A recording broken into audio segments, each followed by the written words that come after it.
Tell Me About It is brought to you by Extreme Health Club.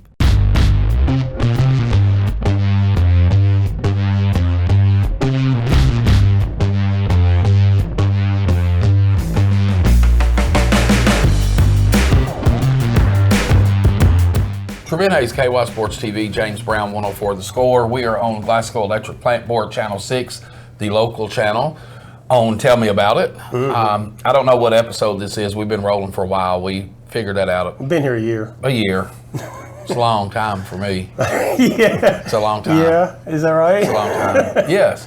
And I'm like a rock. I'm just in a stream. The world just flows around me. We're here with... you are the water. Is that right? You're the water. Yes, I'm more the rock. Okay, I just sat still. We're here with the Coach Murphy. Good morning. Barren County Lady Trojan softball coach. Coach, first of all, good to see you out and moving. We know you've had some setbacks in the past, and we've definitely been praying for you. Thank you. We're hoping that everything continues to progress in the positive way for you. Yeah. It's been kind of a roller coaster for the last 3.5 months since I was diagnosed with lung cancer back in December, but things are going good. Treatment's going good. Had my last chemo last Thursday, and go for some update scans on the 11th of April, and so good Lord willing, things will continue to improve. Good. You know, I'm a Facebooker, so Sure. I see all the different teams that kind of, you know, gravitate to you when you go and play them and show you support. Absolutely. And I think that's big in the community for, you know, whenever somebody's going through something, you know, illness or tragedy or whatever, you know, people get behind them and rally behind them. I was really glad to see those things. Well, I've been blessed. I've been in the coaching business for about 20 plus years and got to know a lot of people. And so the coaching business is a fraternity. And so I've made a lot of friends over that time. And so it's been real heartwarming to go to those places and hear the things that they say, and it just shows you how much people care about you when things are not going your way. But yeah, it's been a journey, no doubt, and we continue on that journey, me and my family, and I've been blessed to be at everything that we've been able to do. I've been sick a little bit with some of the treatments, but it's been great. My girls have been great through it, my assistant coaches, and then the community has been wonderful. This is my adopted community, but they've been wonderful to me. And so it's almost like it's a little bit of a blip on the radar screen. We're continuing on. I didn't want this to be what the season was about. I wanted it to be about my girls and their softball and whatnot. And so it's been good under the circumstances. It's been real good. Coach, I went to my second softball game in 2 years. Outstanding. And it was brought to my attention that I was guilted to go last year, and I was not guilted. I told you that I was coming to a game. You did. But my partner in crime, partner in everything, James Brown, said that I was made to feel bad because I did go to softball games. But I'm actually going to come. I've told the coach at Caverna, Coach Stefano, I'm going to come and watch them play some more. And I'm definitely going to come out to see your girls too. You know, Caverna, you know, it is what it is. They're a young team. They do have a couple of wins. They're fun to watch because I know all the kids, but I like to come and watch home runs. And softball's a great sport. You said that after you came last year. You were like, man, that was great. I'm going to get back to some softball games. So I encourage you to get to those Caverna games. I'm coming back. And I'm going to come and watch you. Get back up on the hill over at Barren County. We'd love to have you anytime. And then I won't have to hear guilt you into I that. won't say any names. There you go. I won't say any names. And I've actually went to 2 baseball games already. There you go. You're open. So I'm your playbook. I'm all out in spring sports this year. Which is tough because, I mean, it starts so early now. And it was so cold. Yeah. I went to the Caverna LaRue County game, and I'm telling you, it felt like it was 2 degrees out there. Yeah, we've had some of those this spring, and even last night against Glasgow, it was not the most comfortable weather by the end of the night. It's part of spring sports. It's hard on equipment sometimes and on arms and whatnot. You got to be real careful with the girls and whatnot. So the hope is that maybe after spring break, the weather starts to be a little more consistent and the warm weather moves in a little bit. So we've played 8 games, and they've all seemed like they've been in cold, windy conditions. But that's part of the spring sports situation. And I feel like, you know, with spring sports, you start in March. I would love to have that weather when I start football. Absolutely. But we have baseball weather for the yeah. first 2 months. Yeah, what was our first game lasted 7 hours? Yeah. Yes, that's right. Because we had to keep stopping because of the heat. Absolutely. But yeah, once it gets warm, I love to come out when it's warm. But it was just, even at the softball game the other night, and you know what my buddy said? What's that? You're the last person I thought I'd see here. The second to last. And he said Jesus was first. Well, you're proving him wrong. I proved him wrong. I proved him wrong. And I stayed the whole game. Good deal. Stayed the whole game. There we go. You guys are going down to Florida for spring break? We are. We play tonight on the road down at Bowling Green, and then Friday and Saturday will be a travel day for us to head down to Fort Walton. We've done that for about 3 years since I've been at Barren County. We don't go every year. We like to say that if you're in the 4 years at Barren County, you will go at some point. So it's been a couple years since we've been down there, but we're headed down there. We'll play 5 games in 4 days down there. We start on Monday. We actually play Fort Walton High School. It's the first time we've played. They're not on spring break in Florida. All the Kentucky schools are, so they navigate down to Florida. But we play them, really good team, top 25 team in Florida down there. And then we play Louisville Ballard. We play Louisville Eastern, 2 really, really good teams down there. And then we also play Grant County from up northern Kentucky, and then Johnson Central, who's a pretty good team over in the mountains over there. So be a lot of softball. Hopefully the weather cooperates with us a little bit. But, we talked about when we put the schedule together, we want to play some tough competition early on. Doesn't matter what you do in April. It's just getting you ready for those postseason games. So, yeah. And I guess Ballard's defending state champion, is They that are. right? Yeah, they are. Yeah, they're defending state champion. Coach Jones up there, Hall of Fame coach, been up there at Ballard for a long, long time, won a lot of ball games. So, I have the opportunity when I get into that tournament to kind of make my schedule if I want to. And so I told the director down there we'd love to play them if we could. And Louisville Eastern, they were in our Saturday play date last Saturday, and they've got a really good pitcher. So, it's just good competition for us. We want to measure ourselves against teams that are comparable to the Greenwoods and the South Warrens, so that when postseason rolls around, hopefully if we're in that 4th region tournament, we're ready to face those teams. Well, and you've already played Greenwood and South Warren. That's correct. Lost both the games. The South Warren game was pretty close. I think they got up early, and then you guys kind of stabilized. Greenwood game seemed to go off the rails a little bit on you guys. It was Monday of this week. Just did not play very well at all. Of course, the weather was not conducive again, cold, windy.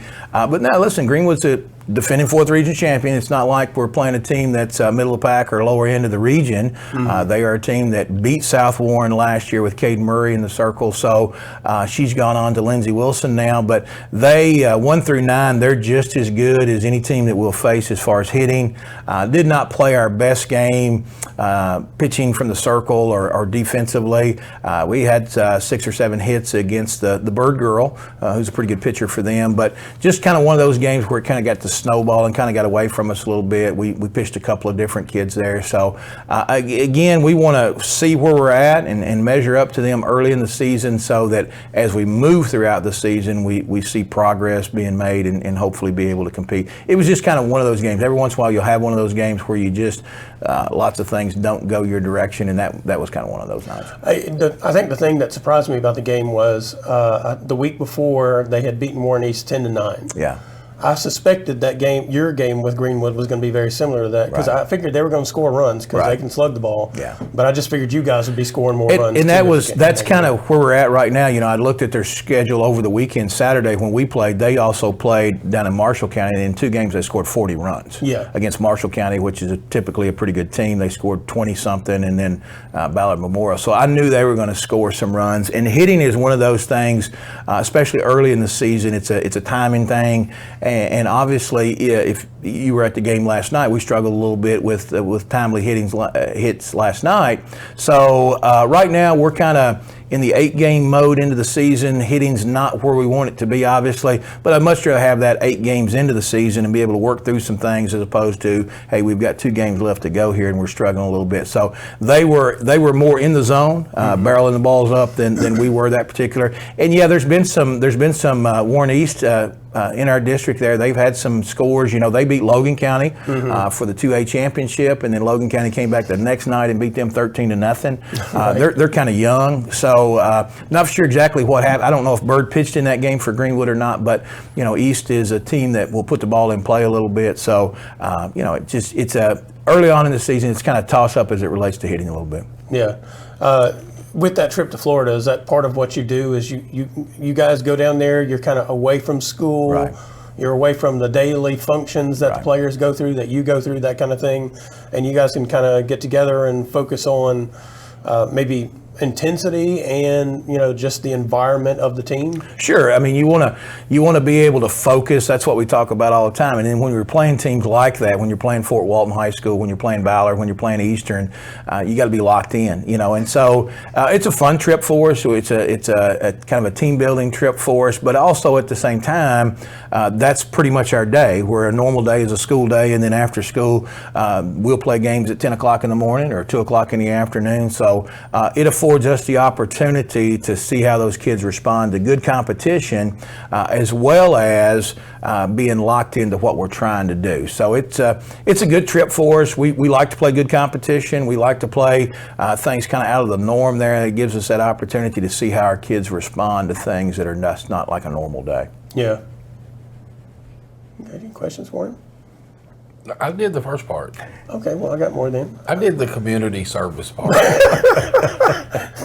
I'm not very knowledgeable about softball. And then you want to put me live on air. You want to put me in the hot seat. I didn't know that. I mean, maybe there was something as a coach that this conversation had sparked, but we'll move on. Sure. Yeah, he's not in a hurry. Okay, that's fine.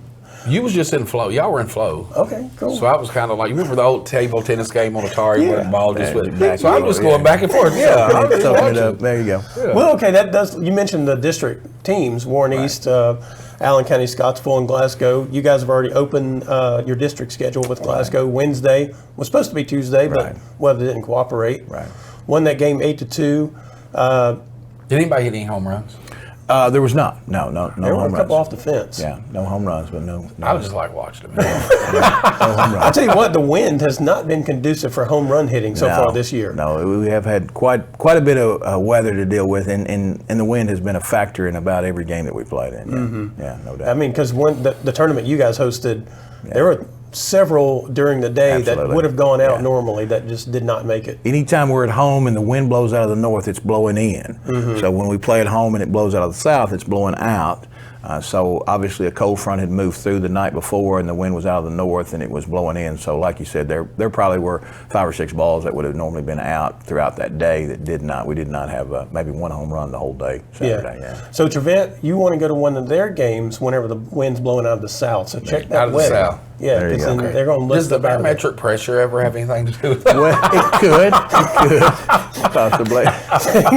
Things Coach Murphy was like, I didn't know this is where this is going today. You know I'm random. Yeah. I'm random. Well, back to the district, because I started that question, just deviated from that. Sure. So when you look at the district this year, what do you think of it? Well, I think it's really competitive. Obviously Glasgow showed last night that they can compete. Right now, they're I would say maybe the 4th team. They lost to Allen County, I think, before we played them 10-0. But Allen County has the Oliver girl back, who pitched a gem for them against Warren East last year in the semifinals of the district at our place to put them in the finals. And Warren East is a really young team. You mentioned some of the score there that they had against Greenwood. So they're just kind of young. I guess we would be the older team of the group. We start 4 seniors and 3 juniors. And then Chloe is a pitcher for us. She's just a freshman. She's been in a lot of big games for us. So I guess age-wise, that would tend to think that would help us a little bit, that we have that those upperclassmen. But I see it as any team. It comes down to pitching, and all 4 teams have good enough pitching to win. It just comes down to the hitting process. So I'll be anxious to see how we play against Allen and East, and then I'll be anxious to see how those teams play against each other. So I think any given night that, depending on your pitching, just like last night, Memphis gave them a chance in that game against us because she pitched really well. They didn't play the greatest defensive game last night, but pitching is the name of the game, and all 4 teams have pitching well enough to keep them in the game. Go ahead. We're going to take a quick break. Okay. And when we come back, we'll continue the softball talk. and maybe talk a little women's college basketball, since he's very knowledgeable about that game too. All right, sounds good. All right, we'll be right back.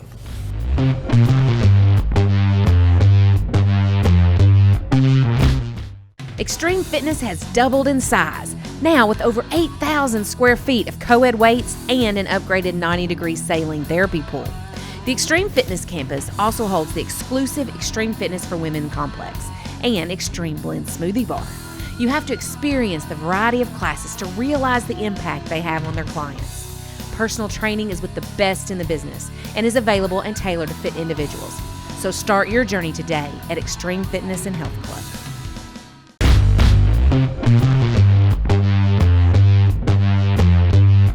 We're back. Where are we? We're in the studio at Glasgow Electric Plant Board with our producer Cody. Yeah. Tell me about it. We have a special guest today, Coach Murphy. We talked a lot of softball the last segment. You talked a lot of softball because that's your line of expertise. Yeah, I suppose. Yeah, you suppose, I guess. I mean, you know more about it than I do, so you're the expert. That doesn't make me an expert at any level. All right. But we're going to discuss a little basketball. Is that okay with you? Yeah, that's fine. I always have to make sure it's okay with James before I talk about things because he's, what are you talking about? he's the GOAT. He's the GOAT. He is. I'd said about a month ago that I had enjoyed watching women's basketball more than men's basketball this year. And my main reasoning for that is I feel like you can watch offensive plays develop more.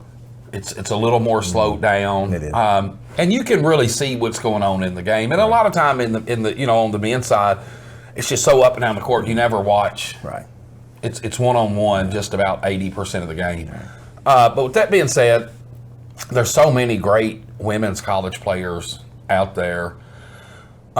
This year, the one that I'm the most surprised about is Juju Watkins from USC. Didn't know anything about her at the beginning of the season, but of course you hear, and now I think she is probably top 5 in the country. Yeah, I had a chance to watch them play the other night. I'm not for sure exactly who they were playing, but that's the first time I'd had a chance to see her play. When she stepped across half court and let it go, and she is legitimate. she is right there in the conversation with Angel and Caitlin. There's no doubt about it. And maybe she doesn't get as much press out there because her team is not maybe a LSU or maybe an Iowa or a UConn or something like that. But she is a legitimate player. There's no doubt about it. She can play. Well, I mean, it could be like Caitlin Clark at Iowa. Nobody talked about Iowa before she was there. So, I mean, she has a chance to put, which is ironic to say, put USC on the map. It'd be back on the map. Back on the map. It was one of the powerhouse programs with Cheryl Miller and all those. And then after her, Lisa Leslie. Yeah, they had a good run there. But over the last, 15 or maybe even close to 20 years, we've not heard much from USC. That's a great point. I mean, maybe she's the one that brings that back, that prestige and whatnot that they had there at one time, like Caitlin has done, like Angel has done, like some of the other teams in the Midwest and on the East Coast have done a little bit. Mm-hmm. Caitlin Clark said she was going pro, right? Well, yeah. She declared. Did you see what she was offered this week? Yeah, she's going to go play with Ice Cube, right? $5.5 million. For 1 year, right? For 1 year. Yeah. The three up league, is that what they call it? It's a 3-on-3 league. That's it. The Big Three. Big Three. It's that's the Big Three. I couldn't remember what he called it. Earl Clark was a defending Big Three champion back-to-back years. My man Earl Clark. From Louisville. Yeah. Earl Clark. So what she's going to make in the WNBA is like $250,000 or something like that? Yeah. 250. I mean, I don't do math very well, but I mean, it's a no-brainer. It's a no-brainer. What the funny thing about that is she can do both. I mean, because when you look at the WNBA, most of those players then go play overseas. They split their season. I think the Big Three starts. I think they start about the same time because usually the WNBA starts right after the draft, don't they? They play for like 2 months. $5.5 million for 2 months. Yeah. Oh yeah. Whoever drafts me, in Indiana Fever, I will catch you in a couple of months. I'm out. Yeah, I've got to take a quick vacation. Just hold a slide. I'm Deion Sanders, basically. the WNBA is in desperate need of the Caitlin Clarks of the world. That league, although it's been great for women's basketball after college, has ridden a roller coaster a little bit, and it needs all of those kind of players that it can get, and kind of to reinvent itself and to energize women's professional basketball. So whatever it needs to do to land those kind of players and stabilize itself and market itself is a great. I mean, there's some great women basketball players out there that play in the WNBA. It's still, even though it's been around a while, it's still having trouble finding its niche with marketing and it's the contracts. I know a couple of girls that played with my, at the same time my niece played. They were actually making more money in China with their contracts than they were the WNBA. Yeah. So what can the WNBA do to start matching those salaries to make it? I know you have to get better TV deals. Well, I mean, that's where it all starts, isn't it? Is the TV deals. Yeah. So with this group of girls that's coming out now, I don't think it should be real hard to get TV deals. I think the thing is, I was listening to a podcast the other day, and it may have been Bill Simmons that brought up this point that, actually no, it was Dominic Foxworth, brought up this point that with Angel Reese and Caitlin Clark, it's almost like 1979 NBA. People with will Magic and Bird. People will not like it in a lot of ways, but it will drive an audience, because it always does when you have this contrast that you can play with. And that's sometimes that the NBA didn't actually manufacture that contrast. It came out of them playing against each other in the national championship game in the prior year, or actually that year. And so it later became a contrast. The NBA started marketing it, but that contrast was built in to their college clash. And so with Angel Reese and Caitlin Clark, you actually have that opportunity, especially, well, they're not going to play again in the national championship. They could be playing each other in the regional final, which is crazy when you think about it. But you have that opportunity to have two players coming in who probably actually like each other, because they're not all that different as basketball players. But And, I think a lot of these girls are buying into this. I think a lot of those young ladies are buying into the hypeness that America's putting behind it. I don't think any of those girls probably really hate each other. Even the South Carolina and LSU players. I mean, I don't know. They may. I don't know. When your brother starts running out of the stands at people, it changes the dynamic. Well, that has a little bit, something to do with the brother, not her. That's true. It does, but it changes the dynamic when family gets involved. And then you look at Haley Van Lith. She got benched in the second half their last game. She may have made a good money move and a bad career move by going to LSU. She doesn't fit, and I didn't think she would going there as a player. I didn't think she did, because they didn't need her. No. I mean, if she was going somewhere where they needed her, that'd have been a different animal. Yeah, and she's kind of struggled in that role down there at LSU, where she excelled a little more at Louisville, I think, and it's kind of that's a great way to put it. Maybe financially it helped her a little bit, but career-wise, I don't think she's springboarded any further out by making that move to LSU. Yeah, I mean, if she's going to the WNBA, she may have hurt herself and whatever her draft status. I don't know if she can. I think she's ruined her chances at the WNBA. She may have. I don't think what is she? She's not done anything at LSU. I think the other thing is, going back to, like, Angel Reese has brought attention to LSU, but really Kim Mulkey brought attention to LSU, and her players may or may not be benefiting from the attention that she brings. They're getting a lot of negative attention now. I just read. Go ahead. I read again. Can Did you believe you? it? Go on. Yes. Where the guy from the Washington Post was wanting to do the interview with her. And it even went back to when she was somewhere else. I don't remember.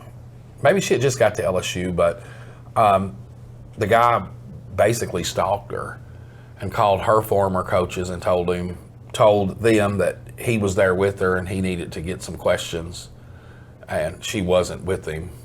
So now this guy's supposedly he has a big story that he's going to put out about her, and I'm looking at it one or two ways. He's either full of it or it's going to end her career, because she's already threatened to sue him if he publishes the story, and sue the Washington Post. In years of journalism, I've learned one thing. If they pop up and threaten to sue you before the story's published, they're scared. That's what I've learned. Yeah. If they hit you first, it's damage control. They're trying to spin that thing on the front end because they know that you actually talk to people who know things. Yeah. That's my thought. Now that doesn't mean it's going to hurt Kim Mulkey whatsoever. So if I find out you got a story about me and you get on Facebook and start talking about me, tell you I'm gonna sue you. That it's true. It's a bad day for you. I promise you. Well, I'm fighting back. You fight back, but I'm just telling you when the facts hit, your attorney's going to look at you and go, Mississippi, James. Your attorney's going to look at you and go, do you dispute any of these facts? And you're going, no. He's going to go, I'm sorry. You wouldn't do it to me, would you? No, I wouldn't. Okay. I'm not that kind of journalist. What are you looking at? Wow, I believe you are. Back to the women's college basketball, the tournament. What do you think? What do you guys think of the tournament so far? I mean, we've just really had one, maybe two upsets. The Duke win may be an upset, but the Middle Tennessee Louisville game is the only double-digit win. Right. Why are you looking at me funny? I'm looking at both of you. Because we're Louisville fans. That's No. okay. That's okay. It's been a tough year. We can take it.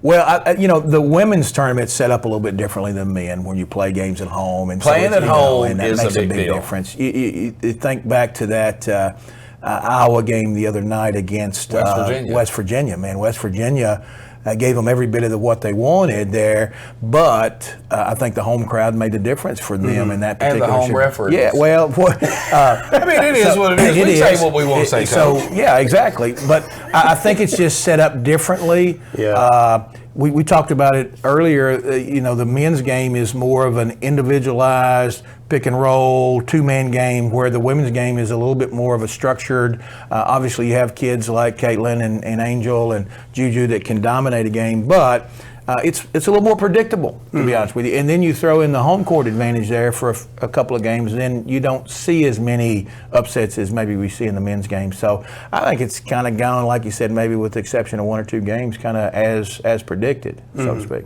And they're going to sell tickets. Yeah. LSU against Iowa is going to sell out absolutely. Wherever it's played. They're not going to let West Virginia come in and beat Iowa. It is what it is. Yeah, I didn't know much about West Virginia basketball till the other night. They looked good the other night. They did. They played right with them, but it's kind of like with the KHSAA and the state tournament. There's certain teams that they would love to see up there on the weekend. It's certain teams that they want up that they're going to make sure they're up there. I'm not going to go with the conspiracy theory, but the NCAA, if you were saying, he'll take care of that for you. If you're saying that we'd like to see West Virginia or Iowa win, we want Iowa to win. Yeah, I mean it's a common denominator there. Of course, they have preferences, but that doesn't mean they pay people to. No, I didn't say they paid them, but their influence. I would have. Well, referees and people are human beings just like everybody else, so they read the papers and they see things that are going on, and so. I don't know that there's an agenda there by anybody. But I believe it is. At the same time, I've always said this. When Daryl's like, I got to win games this year. Could you quit? We're not talking about softball. We're talking about basketball. These guys in the fourth region, the Sky Conference, is that who? Well, they're Sky and football. Fourth region officials. Oh, they're great. Yeah, they're Chris great. and those guys they do a great job. They would never do anything like that. I'm serious. I have some great umpires in the fourth region. They do a great job and whatnot. I'm just saying on a bigger scale. I'm just throwing it out there. To where you're going to sell millions of dollars. If you're at a board meeting for the NCAA and somebody says we got these two teams, Iowa, West Virginia, who's everybody got going on to the next round to financially build a game of women's basketball, You want to start coming on once a week because we think the same. James thinks that I have a hidden agenda. He's probably a little more correct. I got one thing to say about all that though. If the NCAA tournament committee for the women's tournament had really been paying attention, LSU would have been in another bracket. Yeah. They I don't know how they ended up at 3 seed. You mean to tell you where they messed up at? Where? By sending Josh Hurd to be on the committee. That's why. And with that, We're done with the Louisville hate and love today here on Tell Me About It. I'm James Brown, 104 The Score. Trevent Hayes, KY Sports TV, and Barren County softball coach Daryl Murphy. Thank you for joining us this week.